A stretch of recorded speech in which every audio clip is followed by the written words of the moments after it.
Break બાદ હવે આગળ વાત કરીએ તો ભાવનગરમાં ₹75 લાખના દિલ ધડક લૂંટના 3 આરોપીઓ ગણતરીના કલાકોમાં ઝડપાયા।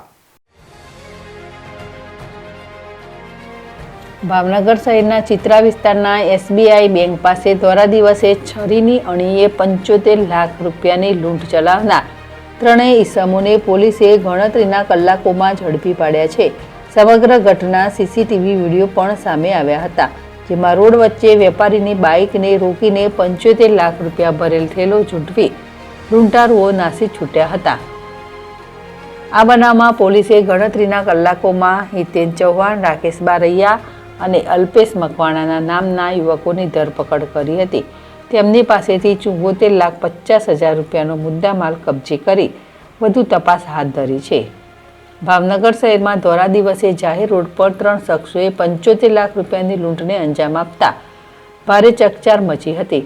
આ ઘટનામાં ચિત્રા વિસ્તારના SBI બેંકમાંથી રોકડ રકમ ₹75 લાખ લઈને સ્કૂટર પર જતા મીના એન્ટરપ્રાઇઝના 2 કર્મીઓ ગુલામ અબ્બાસ અલી રાજાણી અને મોહમ્મદ અલી લાખાણીને બેંકમાંથી માત્ર 300 મીટરના અંતરે રસ્તામાં એક સ્કૂટર અને બાઇક પર આવેલા 3 બુકાનીધારી ઈસમોએ છરી રૂપિયાની લૂંટ કરી ફરાર થઈ ગયા હતા।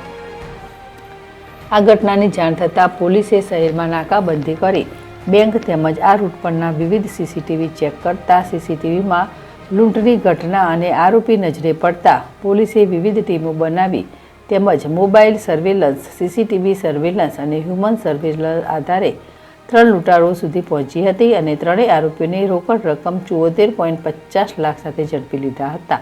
લૂંટમાં પકડાયેલા ત્રણેય આરોપી ભાવનગર શહેરના જ રહેવાસી છે। આરોપીઓએ અગાઉથી જ લૂંટ માટે ષડયંત્ર રચ્યું હતું। અન્ય કોઈના ઇશારે લૂંટને અંજામ આપ્યો છે કે કેમ તે દિશામાં પોલીસ તપાસ કરી રહી છે અને તેની પૂછપરછ તેઓ માત્ર મોહરા હોય અને માસ્ટર માઇન્ડ કોઈ અન્ય હોય તેવું સામે આવતા પોલીસે મુખ્ય સૂત્રધારને ઝડપી લેવા ચક્રો ગતિમાન કર્યા છે।